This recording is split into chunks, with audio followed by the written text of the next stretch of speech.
Kennedy vows to end the White House's war on crypto.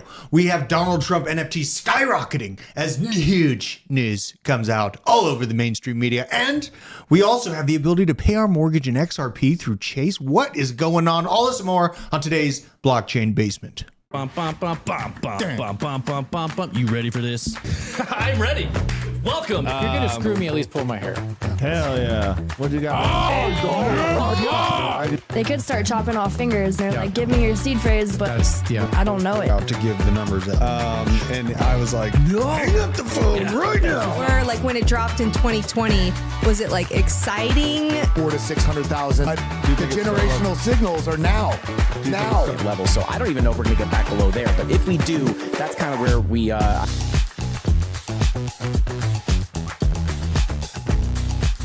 Welcome all to the Blockchain Basement here. What day is it? Is it Thursday today? Thursday. It's Thursday. It's been a fast-moving week. We found a lot of pretty incredible news. Not really news. We found some things with banks and their tax rules that nobody's talking about. We found an old-school connection to the actual creation of Bitcoin through what looks like DARPA. So you're going to be getting some deep dive scripts from me over the weekend in the Blockchain Basement. Blockchain Bunk. That's right. You're working on one of them. It's a cool video, right? I finished it. I learned through editing that Bitcoin was potentially created in 1974. Yeah, it was a good one. Yeah, man. Like, there's been so much stuff that we've been stumbling into that really no one's talking about. So doing deep dives, kind of digging further than just the headlines, the here and now, because that's what my job was all before this. If you keep in mind, I was a researcher for BitBoy for years.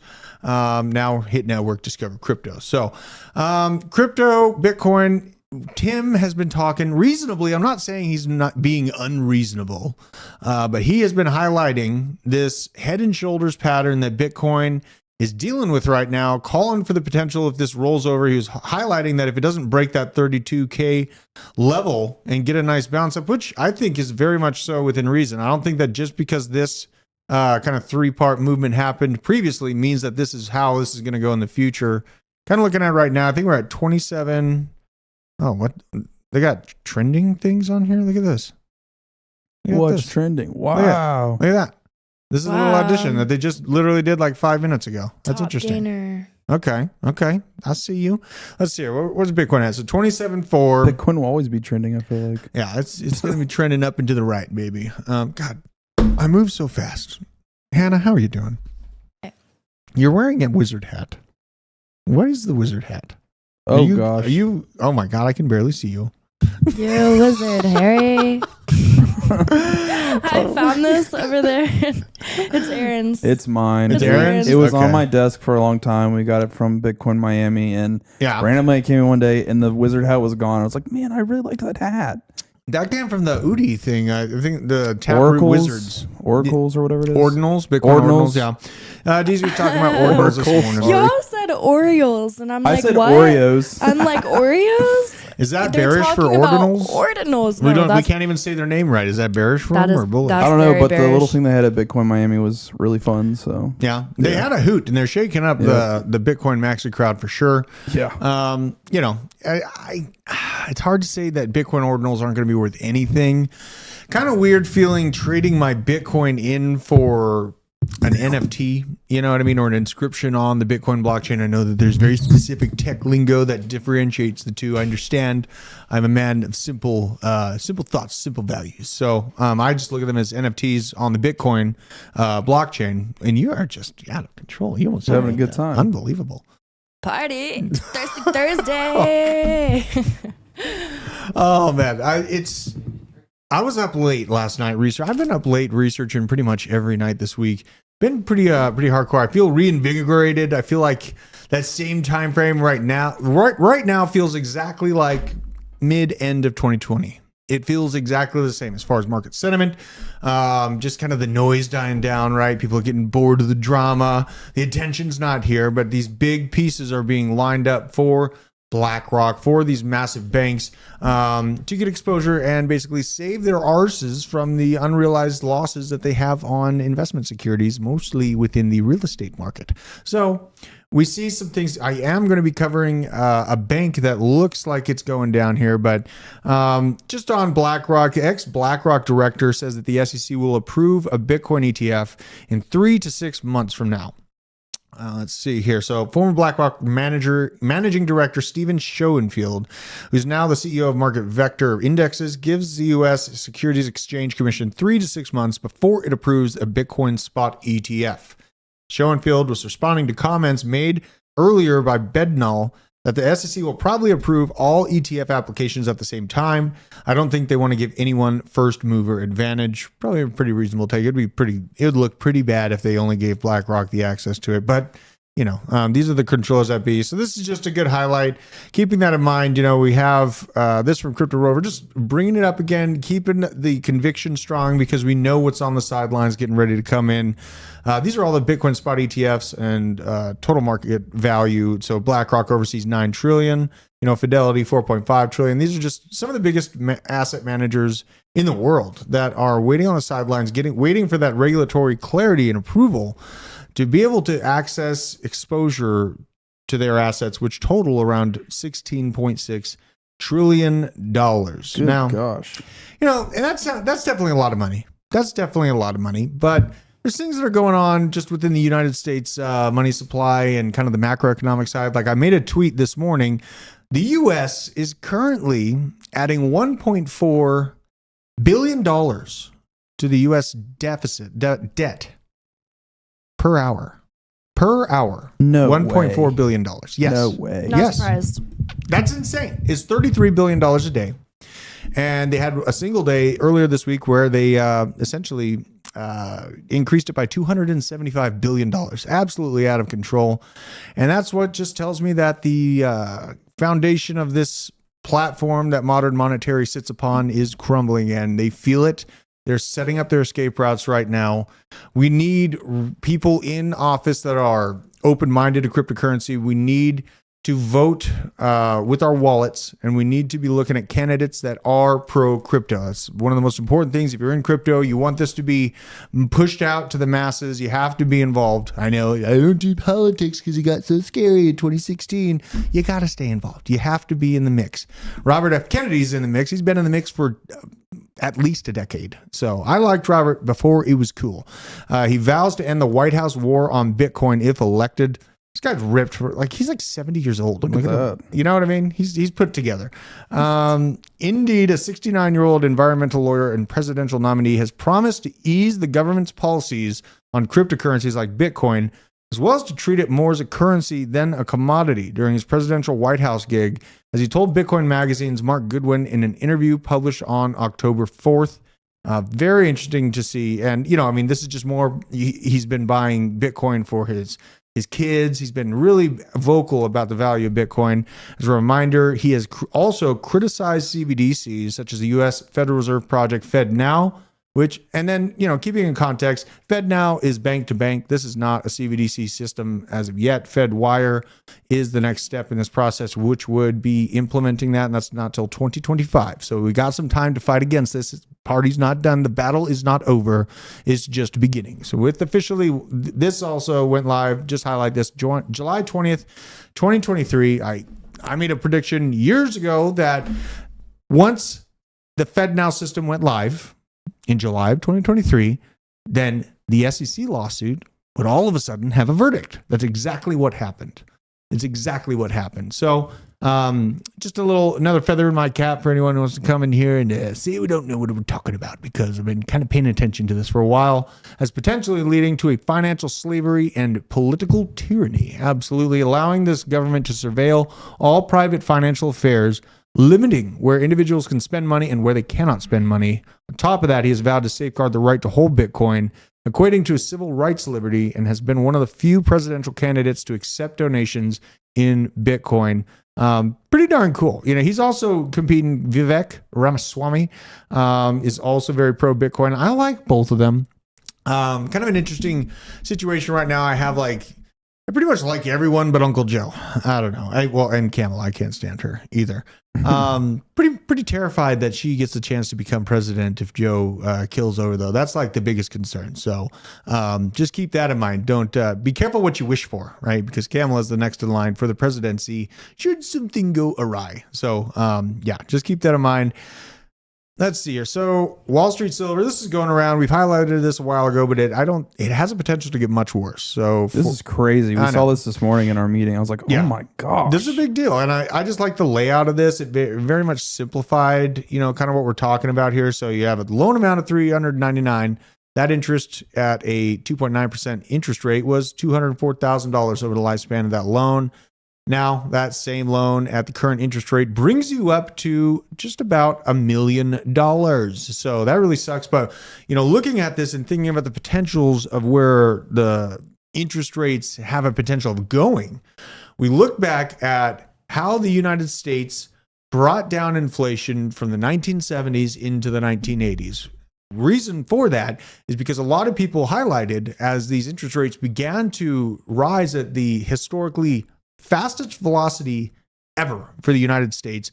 Many people pointed out that in 1980, interest rates for home mortgages went all the way up to 18%.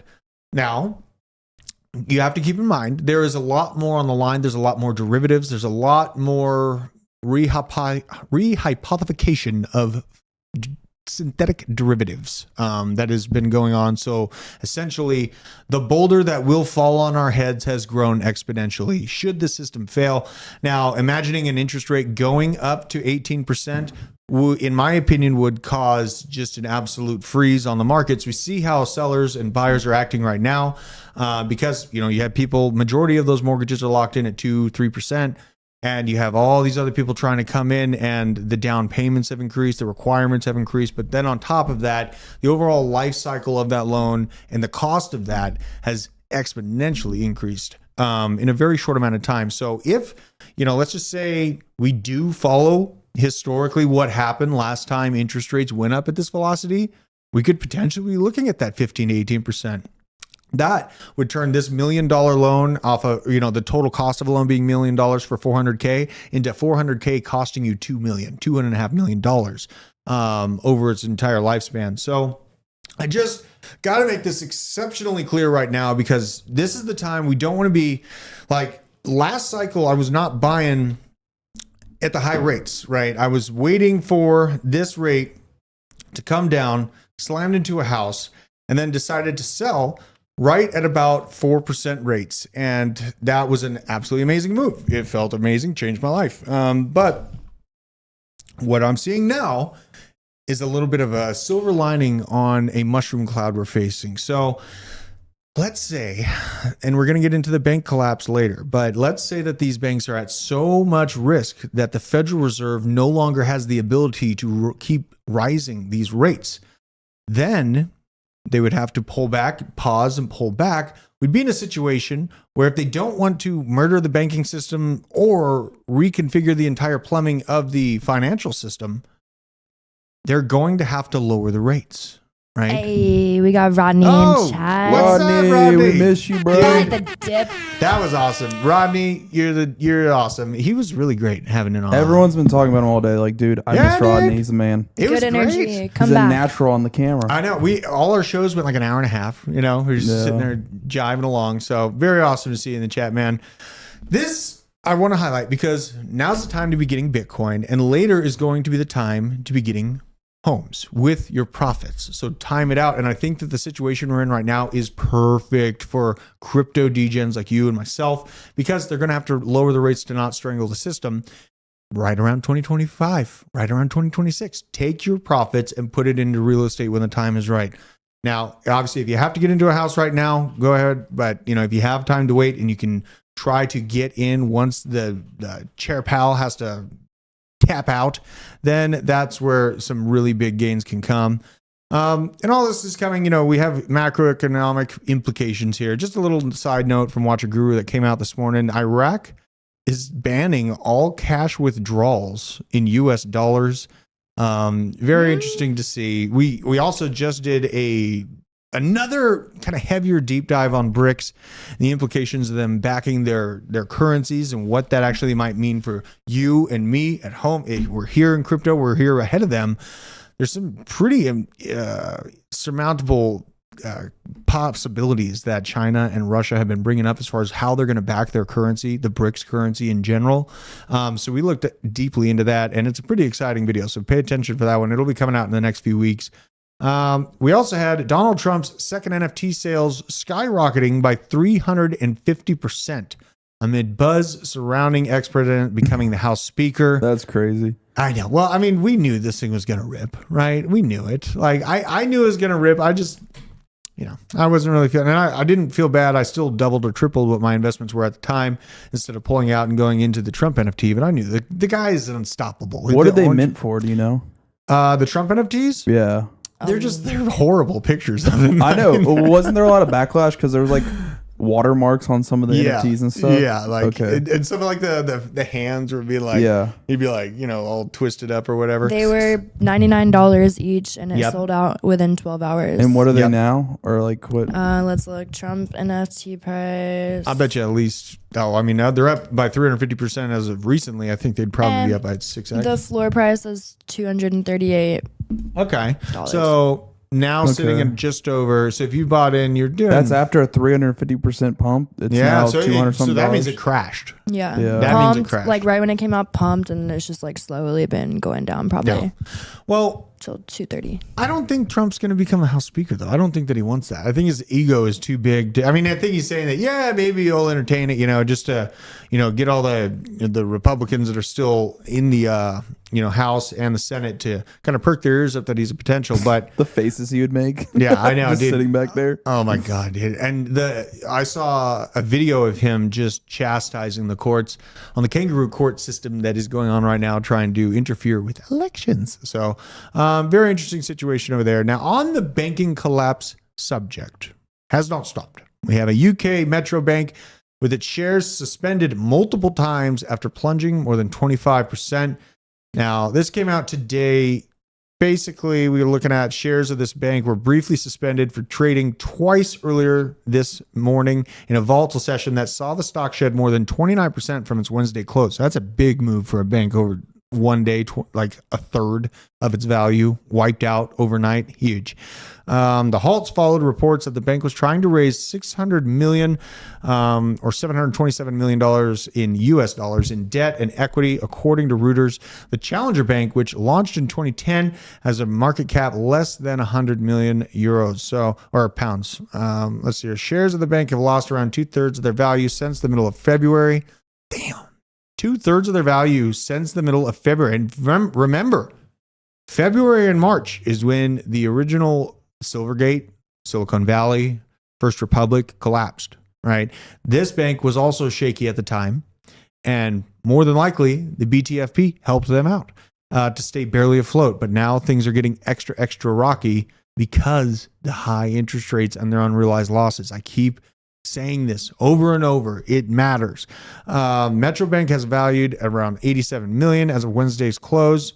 It's been clear for everyone for some time that Metro is short of capital, with the bank operating below the MREL requirements. Investment bank Keefe, Broyette, and Wood said in a research note, referring to the minimum requirement for your own funds and eligible liabilities enforced by the authorities. We have the chart here. My God. I just see red. I know. And it's funny, they don't give you any data before this. I don't know if I have to change the setting, but I went into just the fresh data this morning that they were giving links to, and then looked it up separately on TradingView, and it's just a bloodbath. We saw this yesterday. We also saw a red candle like this on the Japanese yen yesterday compared to the US dollar. So this thing, it's not looking good. It's going to need some bailing out. It's nice that the banks get bailed out, and yet we here in the public, we don't get any bailouts really. When the going gets tough, we get scuffed. So, and on the banking stuff, this is the law I'm looking into. Looks like this thing consistently updates, but it's been in place for some while. And it's a 531 12 USC exemption from taxation. Federal Reserve banks, including the capital stock and surplus therein and the income derived therefrom, shall be exempt from federal, state, and local taxation, except taxes upon real estate. So, just an interesting thing to note, we see these unrealized losses crushing banks. We see insolvencies tearing apart what is traditional finance, even with them having the ability to escape taxes. Just think about that.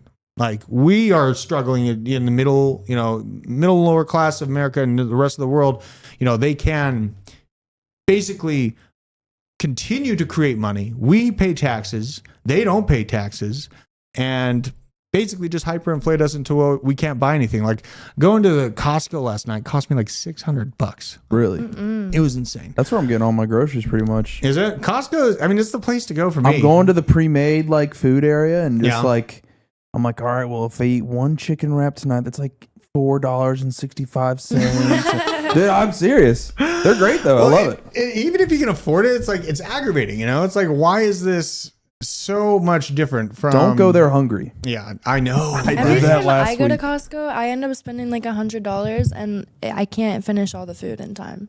Really? Because they sell it in like big packs. Well, you don't have like, I have like a small army. I don't need to go anymore. I don't need to shop there. But I do need to buy chicken there because chicken at Publix and like Kroger, regular grocery stores is literally like $15 for a frozen bag of like maybe 10. Are you flexing on them? It looks like she was flexing. Dang. What the to me, Costco's like an amusement park. Like, I go in, I buy things, I go get pizza. Like, I'm like a child walking around, like eating the pizza while getting like the boxes of goldfish and the chips, and I'm trying all the samples. I'm like, I am loving Costco. Yeah, and everyone working there is great. They're very happy, dude. I mean, I wonder. All right, let's look at this next one because I mean, I'm kind of excited to see. Obviously the news with Honda and FCF Pay excited me earlier this week. This had you all giddy this morning. Well, the reason about last week before this week. Okay, so HSBC hooked up with FCF Pay. And HSBC is one of the largest banks in China, right? Then this week, we see Honda openly admitting they're using FCF Pay for crypto payments on Honda vehicles. Now today, we have Chase adding SHIB, XRP, and other cryptocurrencies for mortgage payments through this. This is crazy to me. In the U.S., mind you, that was the whole worried. That's the part that got me. It's in the U.S. It's in the U.S. Like, a lot of people thought that, that we can't have nice things. Now, what's the project that you're excited that they're accepting? Oh, God, no. I don't know. I got to confirm, but they might be accepting Pi. Okay. That's what I heard. Word on the street is I got to keep digging if they do accept Pi.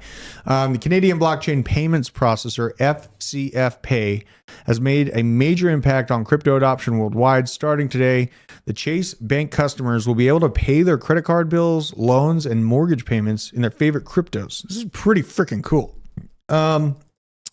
Let's see here. The groundbreaking move comes, but is not limited to the following large market cap cryptos like Bitcoin, Ether, SHIB, XRP. Obviously, everyone's super excited about that. It's not what we think, though. This is FCF Pay. This is not direct finalization of transactions. This is still, I'm going to get into it, but it's not what XRP Army is looking for, but we're getting closer. Dogecoin, BNB, all the good stuff. SHIB and Doge, that's crazy. Yep. American citizens are already paying for goods and services via crypto across different vendors, credit cards, shop bills, etc., and traditional banks and even supermarkets. This transaction system also allows for paying directly from centralized exchanges, while most other blockchain payment processors require connecting a crypto wallet. This is how it actually works. So this is the FCF Pay website.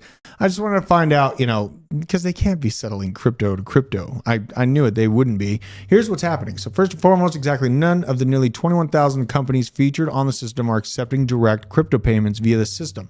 Zero. It doesn't matter if it's XRP, Shiba Inu, USDT, etc.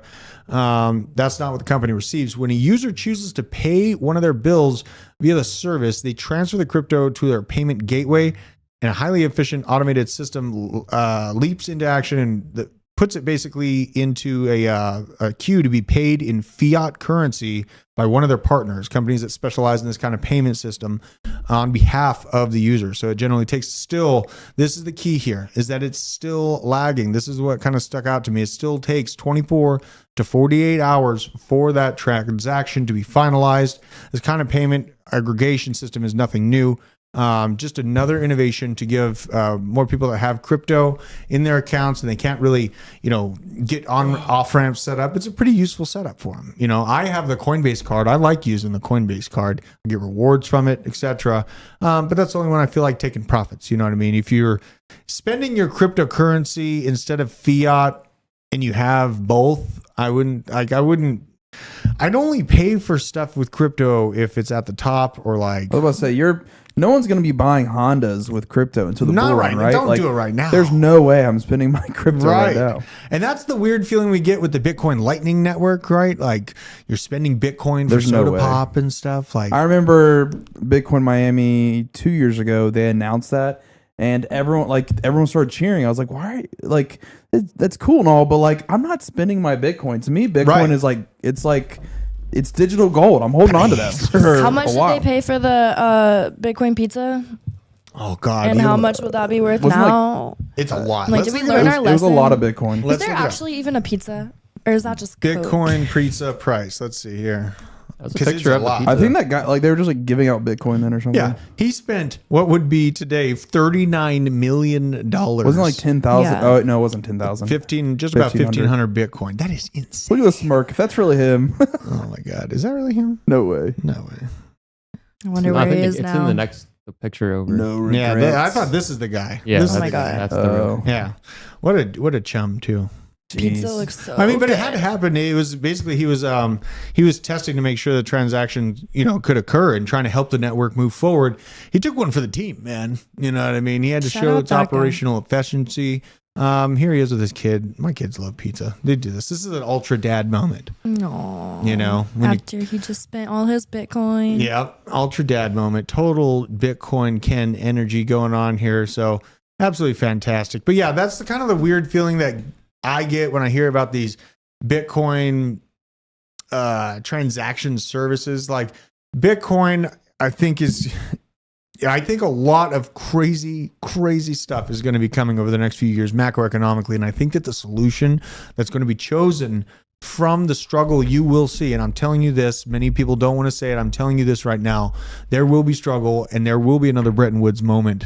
And Bitcoin is the absolute perfect solution for what I see coming. So, and again, we're going to be getting into that in a in-depth video that we're coming out with. I think it's coming out not this week, but next week is going to be this juicy one here.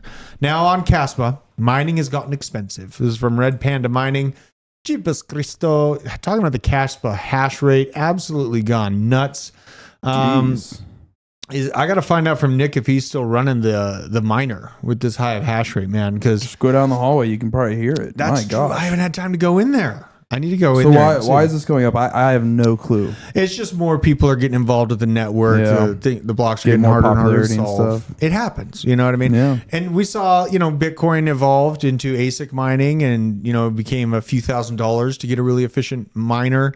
And now something that me and BJ are warning about is that algorithm might get even more difficult over the next decade or 2 decades, thus turning miners into $100,000 products with, very limited amount of people that can afford them. That's a potential if we see these massive institutions continue to move the buck forward, and then you'd be facing the sad realization that you're fully centralized once again.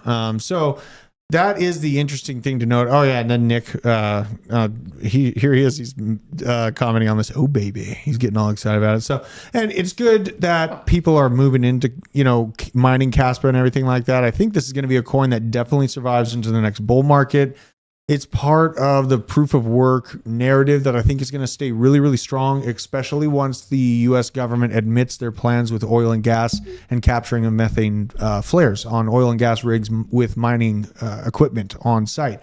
So I think once that narrative gets said, it is cool. It's right? so cool. Right? Cute. I remember we went out to, because they have land in Kentucky, and someone's just mining oil on the land, and I look over and there's just massive flame coming out of a barrel.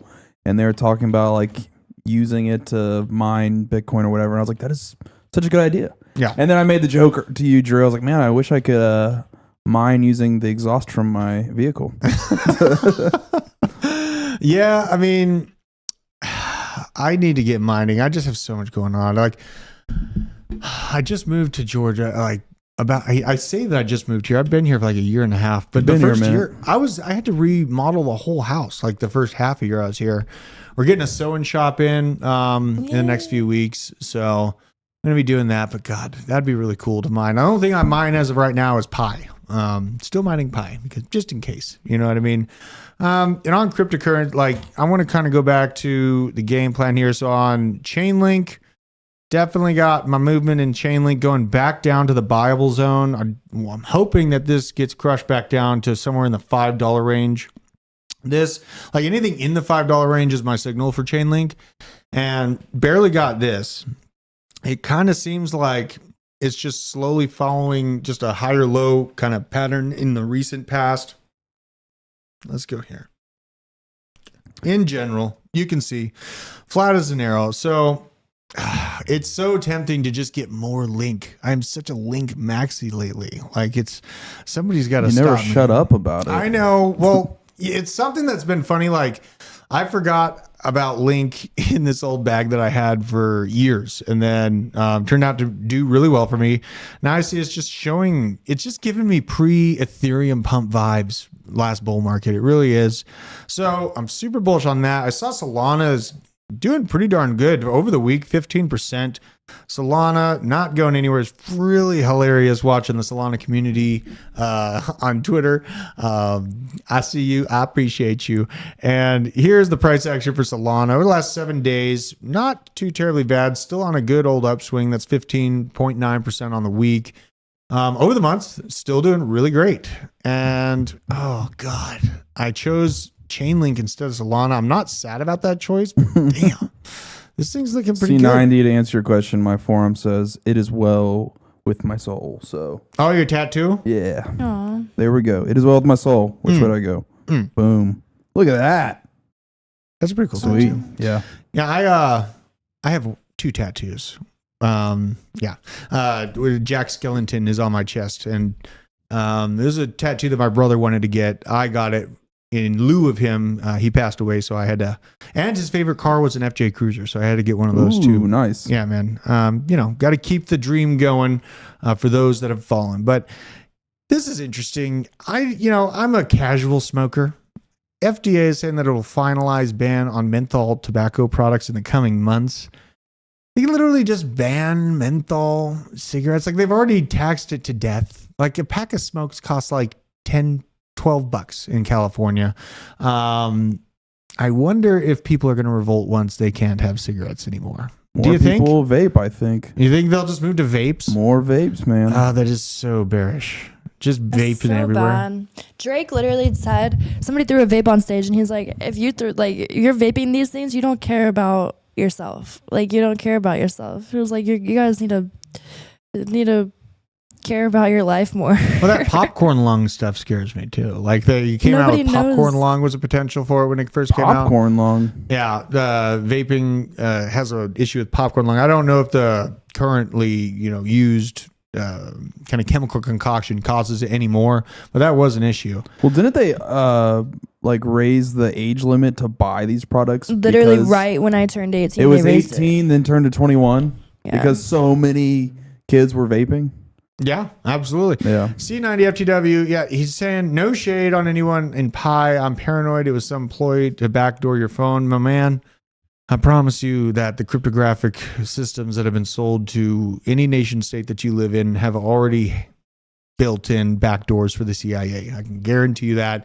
It's just a matter of how valuable of a target are you. That's really where it is. You are gettable. You are gettable. It's about, is it worth getting you? Right? That's the real question there. This is a very interesting video. I'm going to turn the volume on. This is insane. Aaron, you just bought a house. Hannah, you're looking to get a house. Oh, and you got a zombie compound we're going to be hanging out at soon. Let's see here. You ready for this? Mm-hmm. All right. Jason Roth lives in a van with his dog, Wally. But get this, he is homeless and a homeowner. all at the same time. It's something I can't fully wrap my head around. It's more like head banging for Jason. See, here's his Rainier Valley home, but the tenant in it is way behind on his rent. So Jason is making mortgage payments and paying for flight school. He's also owed 5 months' rent, a total of some $29,000, not including utilities. I do come here often, though. I do come here just to look at my house and miss it and wish I could be in it. Making matters worse, the renter offered Jason's downstairs unit on Airbnb for $434 a night. He's, at the very least, he's generating $2,000 a month. And it's more than likely he's generating closer to 3 or possibly even 4, depending on the month. And even though he didn't own the home, the city gave the renter a short-term rental license. So not only is he not paying me, but he's generating an income through the basement Airbnb unit. And meanwhile, I'm having to pay the utilities for that unit. Now he's waiting until late October for an eviction hearing. The current process for an eviction hearing in King County to go from the start to the very end is about 12 months in total. Oh my God. Wait, so he owns the house. He's renting the house out. And the renters are renting out the basement? No, they're renting out the house, and they have put their portion that they've rented out on Airbnb. They're making money off of of selling his home that he owns on Airbnb while refusing to pay him their portion of the rent for the last 5 months, which has put him underwater by $30,000. He's living in a van outside of his own home with essentially a squatter, someone that hasn't paid rent in 5 months, owes him $30,000, and that person is renting out the house that they refuse to pay for and making money off of it while he's sitting in the parking lot just crying himself to sleep every night. And it's going to take him a year to solve any of, like, to get the guy out. That is the crazy, and I'm glad you brought it up.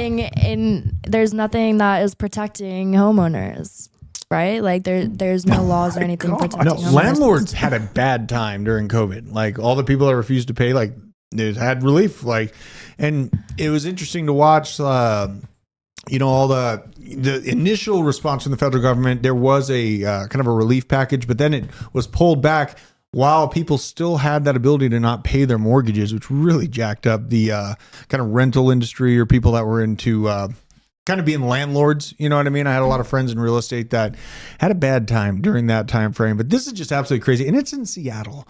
If you're in Seattle, just move. We know what you feel about Seattle. Is that real? That seemed almost fake. Like no, it's real. The guy seems so chill about it. Like I'm with y'all in the comments. Like I'd be going through that front door with the van. He said sometimes I like to drive past it and just look at it. It almost and wish seemed that fake I was to me. in it. Oh my God. Okay, so that's just all right. So a little bit of overextension, right? So he bought a house and he's like, oh my God, I can rent this out. He rents it out to a bum that basically just decides to screw him. And then that bum then becomes a con artist. And it's just a really painful lesson to be learned about, not your keys, right? He gave the keys to the renter, not his deal anymore. So definitely keep that in mind. People are running out of cash. They're getting a little bit of desperation in there. So I think that we're going to see the Airbnb, I probably could assume is going to be hurting big time over the next few years. Really, Airbnb is kind of just suck in general because of how many rules they have. I went to an Airbnb and they're like making me take out the trash.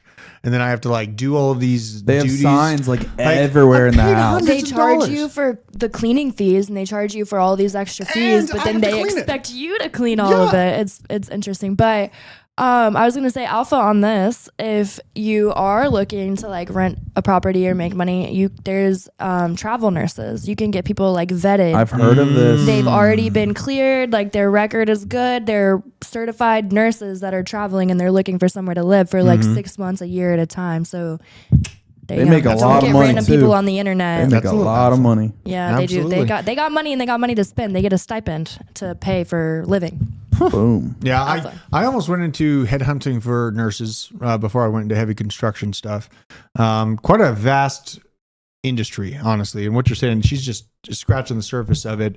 That nursing industry is absolutely nuts when they think about it. They put people up in different locations, just call them, be like, hey, I got this higher paying, double your pay, go to Tennessee, handle this. They'll go and do it. It's pretty crazy.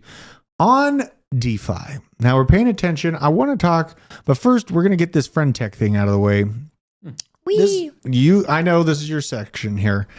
So deep dive on FriendTech, part 1 incentivization model, part 2 is FriendTech's current appeal and its current weekly point distribution set to conclude in 5 months. So this is all great. We're going to do a deep dive, but Hannah, why is all the FUD coming out about FriendTech? Is it just a place where people go to get rugged and die? In my opinion, no. No, it's not dead. I think everybody, in the midst of everybody being scared, I think this is all bearish news, but we have plenty more hype cycles down the line. And everybody is using the app and experimenting with all the features. The more you use it, the more points you get. And there's an airdrop. I think it's set in 5 months. I don't know the timeline. I'm not even sure what the airdrop's gonna be, but I'm racking up my points. I'm waiting, and I think everybody is excited. It's like a game. It's like a little Web3 game. If you build actual value, to each their own. Be careful. Don't just buy people, don't waste your money on FriendTech, but it's an opportunity for anybody that wants to actually create value. You have the opportunity to do that. So okay, what do you do on FriendTech? I don't even know. Yeah, let's look at this. So is it social media? Is it like TikTok? Is it like Snapchat? No, it's like a private chat. Everybody that buys your keys has access to your chat. It's like a premium Discord basically, but you can buy keys of people that you believe in if you think their share price is going to rise. And there's a whole code that. So it matters on the level or value of the person that you're buying the keys from, is what you think? So if someone wants to talk to you, they could buy one of your keys or part of a key or something and talk to you. What? It's weird, right? It is kind of weird. But imagine you buy somebody's key. There's somebody you want to have a conversation with regarding a project or something. You buy their key, you're in their chat. They're going to see your message. You can see the last time they were online. You can see the last message they say. You're going to know that they at least read it. So it gives you access to anybody if you wanted access to a certain person. But there's there's way more than just that. That's just I would say that's how you would get people onboarded to the app, is tell them that you can invest in a person. So it's like Telegram kind of. Different. It's not like Telegram. No. Good. Well, let's read a little bit more about this. So part of FriendTech's current appeal to the markets is its currently weekly point distribution is set to conclude in 5 months. The incentives play a pivotal role in the growth strategies of emerging crypto platforms. They serve as an effective onboarding mechanism for new users while aligning growth and liquidity with the company's objectives. The FriendTech team has been rather secretive about the specific criteria for their airdrop that you mentioned. You're thinking about 5 or 6 months from now is what you've heard? Well, what did it say? They've been secretive about it still. So, it seems like it's a rumor mill about the airdrop coming, providing the space with an analytical investigation. To decode this, I developed multiple models using a variety of on-chain metrics to estimate the weekly point of distribution. Here's the variables, all in ETH involved in my best fitting model. This portfolio value, weekly creator fees earned. So you're earning weekly creator fees, and then weekly trading fees spent. So it's taking both of these into account. But there's also some deductions, excess value and self keys. So excess value and self keys if you're beyond 1 key. Portfolio over allocation to a single user beyond 9 keys. While the fit isn't perfect, the correlation between the model's forecast and actual point of distribution is very strong. Interesting. So they're just trying to make sure it's well distributed and there's not central points where there's too much, bundled up in one spot there. They have something in the code that is verifying if you have alternate accounts that own your keys, if you're driving your price up because you just have multiple accounts. The ways that you could manipulate this app, they're detecting those, they're watching those, and that lowers your rank. That hurts you. So nobody wants to do that. It's like a game. The more that you distribute, the more genuine you are with how you move. And I don't know the words for this. I don't know. This is a very you got to recognize the code and use it to your advantage. Play the game. Play the game so you get more points, so you benefit in the future. And then and people like You Faded Wealth, follow him on Twitter and see what he says about it, because he has a lot more alpha than I do. But he's talking about all the people that are building on Base and like all of the FriendTech applications that are being built to help you like understand it better. He's like, it's not going anywhere. Like it's only gonna get more elaborate. So I just read, you not only do you buy keys, you can also sell them. Yeah. So Every time somebody buys or sells my key, I get a commission. So sell my key. That's why you've been Sell chilling my it. key. I mean, Okay. everybody does. I like Everybody that. does. You get a FriendTech. Somebody buys or sells your key for any reason, you get a little commission. So everybody wins. So it's like, You got that pressure not to sell them too, right? Yeah. So like my portfolio right now, my commission fee, like the trading fees that I've earned, are way less than my portfolio value. My portfolio value, I think, is like it's like over half an ETH right now, which I did not start with that. Like I started with like $20, right? I put money into it, but now my whole portfolio value is like way more than I put into half it. ETH. It's more than that. That's like awesome. all of it is. so can you like That's upload great. videos to your chat or anything like that, or is it just talking? Photos only? I'm not Photos? sure about. This sounds like a thing pictures. for OnlyFans people are gonna get on this or something. Right? But, Yeah. Some are Yeah. like people that don't even know about crypto are like Right. And understanding how the many value people can of be it. in your chat, or As how many many keys? as you want. Some Okay. people's share price is $3,000. Like I'm sure there's more than that. Mine, I think Man, what mine if is you like put like 90. a limit on the amount of people in the chat? Those keys would skyrocket. Right. That's Exactly. incredible. This is a social experiment. But it is a social experiment. There you go. Because there are people that are doing 3-3 and they're raising the value of both of their keys, right? You buy each other's keys, you raise the value, you raise the value, you raise the value. Everybody has a bunch of money.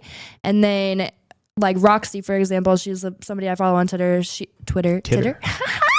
She, I don't know, Roxy, but she raised her price to $1,000, had like 100 holders or something like that, and held 100 people, held like the same amount, and she sold everybody. So she made a bunch of money. She made a bunch of money, but then like everybody else is like, damn, like Roxy, why'd you sell? I thought we were 3-3, right? I thought you were like bullish on FriendTech and you were gonna stick around, but she's just like, nah, F that. I just got my money. And then everybody's share price went down that owned Roxy, or that Roxy owned, right? But only a little, because she only owned one of each of them. Yeah. So only a little, so it doesn't affect them like too much. And then they just sold their Roxy share. Yeah. And like maybe they lost a little money on her, but a lot of them made money. Like nobody's mad. It's a game. It's fun. And I'm glad you talked about the effect on price from that mass selling, right? Because the distribution is kind of I see FriendTech being very proud about their distribution and making sure that keeps kind of moving in a very distributed way, decentralized way. We had this from Masari, just a highlight on week 6 distribution compared to week 7.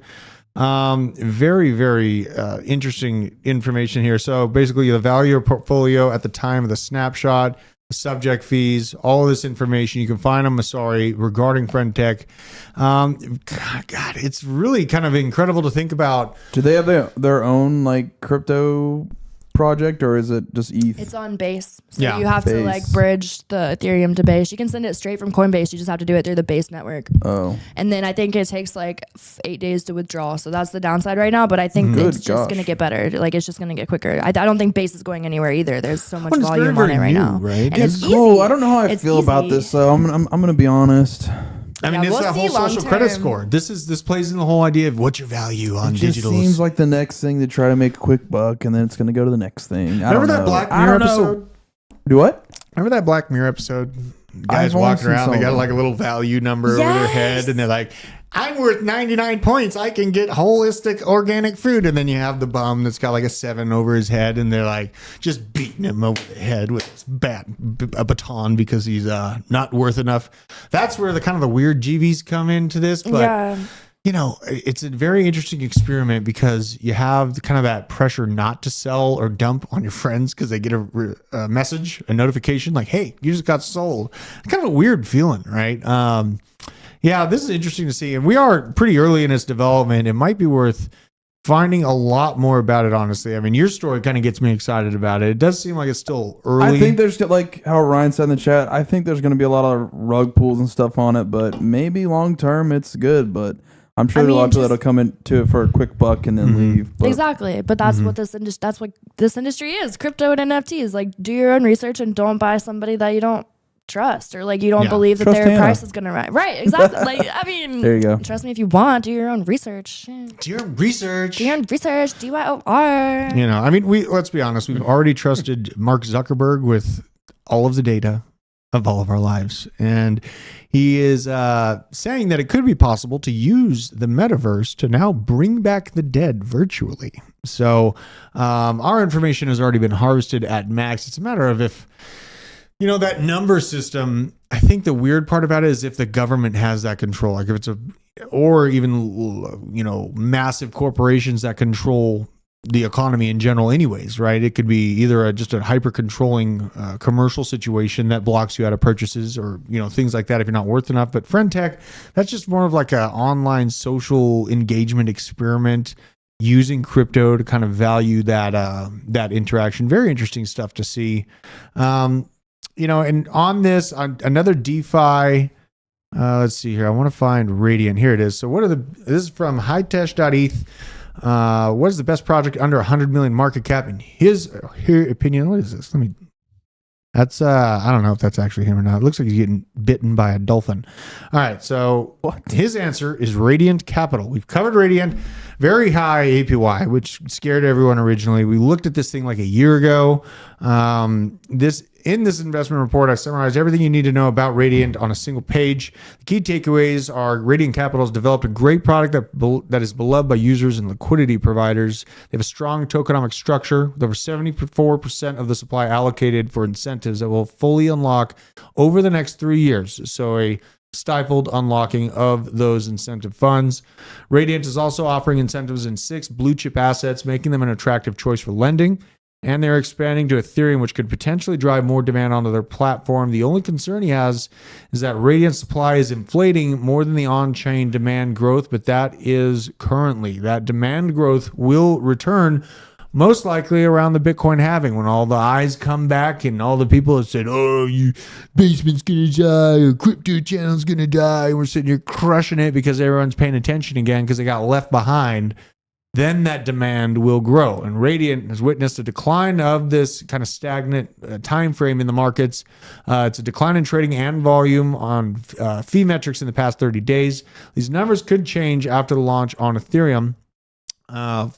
Basically just highlighting the Dune dashboard. I want to check this guy out. DeFi Moki or girl. What is it? You could never, if it's a picture like this, that's a dude. That's gotta be a dude. Gotta be a dude. Someone in the chat, side note, someone explained to me what Stars Arena is. I'm trying to Google search it. I literally just sent that. I said Stars Arena is a new competitor for FriendTech. I guess you could call it a competitor. It's on AVAX. Doug Hype, if you know Doug Hype, is like trying to onboard me to Stars Arena. But yesterday I did see, I'm in a group chat and they were sending the devs, and the group chat is not very fond of them, so I'm kind of hesitant to join Stars Arena. I'm not sure. Yeah. So what, you connect your Twitter to it or something? I believe people are making money on it though. Like, someone was talking about it this morning in the meeting as well, and I was like, "What is that?" And I think it would be really fun and interesting to help me like get everybody hit the likes. We need a hundo. We're at 72 likes. Smash the like button. 30 more, please. Look at this alpha, man. We called this out. Oh yeah, go ahead. I think it would be fun to learn about Avalanche though. AVAX, right? No, we got to dig into Avalanche because I don't know much about it. I think Stars Arena might be a really good way to get people onboarded to AVAX and get more liquidity into AVAX. And it's fun. I'm pissed that AVAX hit $10 today. Let me see where the price is at, because you've reminded me of my aggravation. You got a couple of them? Yeah, it's right at $10 right now. Still flatlining basically for the day. Oh, damn it! Okay, this is what I get. Yeah, I don't know about all these crypto social media platforms because I work for a social media company, but I personally don't get on much social media outside of work. Yeah, well, social media kind of got weird recently. This is $10. It hit 130 recently. It's only not even half circulating supply, but it is getting a lot of focus from the media and just its updates. A lot of the gaming community is excited for what they're coming out with. God, I'm gonna. This is happening. I got to get this one. Nick is also super bullish on this thing. He's been talking about this thing for a long time. Hot minute, he has. This is Radiant. Actually saw this morning too. Thread Guy. There's some new platform on Algorand. And Thread Guy joined it, and they like sent him some algo. So I think the algo community could benefit from that. Like I don't know. That's interesting. I'm gonna look into that today too. So like I have all these competing Algorand, Avalanche, Ethereum, social network, crypto payment experiments going on. I'm out. That's incredible to think about, right? That's incredible. And if you choose the right one, that's gonna be huge. But risky. Like do your own research on all of these. Like make sure that you trust the people that are in charge and do your own research. Not financial advice. Yeah. Here's Radiant.